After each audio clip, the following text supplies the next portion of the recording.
जय हिंद दोस्तों। नया सोच, नया विचार, भोजपुरी संस्कार।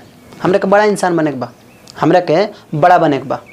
उ ऐसे ना कि हम केहू के दबा सकी, उ ऐसे कि हमरा के केहू दबा ना सके।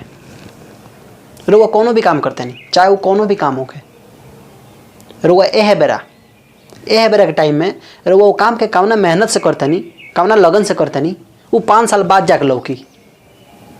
अगर वो बहुत ही मेहनत से, बहुत ही लगन से वो काम के कैले बनी, बहुत ही दिल लगा के काम कैले बनी, तब 5 साल के बाद वो इतना काम आगे भाग जाई जौन कि रउआ सपनों में ना सोचत होके। वो काम इतना आगे भाग जाई। लेकिन वो अगर वह गलत संगत में पड़ल बनी, गलत राउर विचार बा, गलत सोच बा, तो वो काम इतना पीछे रही कि रउआ सपनों में नहीं सोच सकत। रउआ तो ही सोचे कि हमार काम आगे बढ़त काहे नहीं के, हमार काम इतना पर कितना पर काहे रुकल बा, हमारा हई परेशानी बा, हमारा हऊ परेशानी बा, हैंगा बा, होंगे बा। परेशानी तो सबके के साथ रहेला, परेशानी तो सबके के साथ रहेला। लेकिन जौन इंसान वो परेशानी के लांग के आगे बढ़ जाला, वो सक्सेसफुल और कामयाब बड़ा इंसान बन जाला।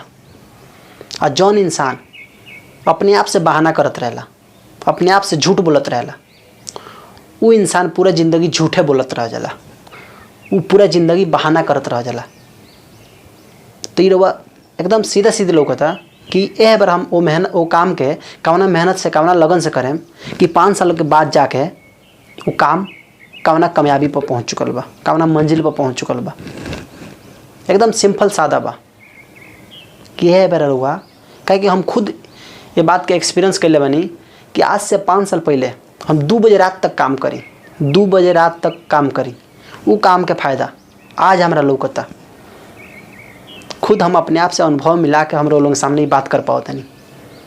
तो आई होप कि लोगों के वीडियो अच्छा लागल हुई, ये बात अच्छा लागल हुई।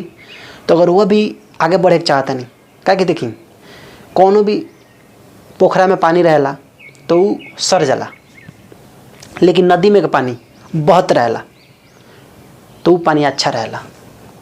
वो पानी सरेला ना, वो पानी से बदबू ना आवेला। जौन पानी रुक जाला वो पानी से बदबू आवे लागला, वो पानी सर जाला। ऐसे हमनी के रुके के नहीं खे, ये दुनिया में हमनी के रुके के नहीं खे, हमनी के बह जाए के बा।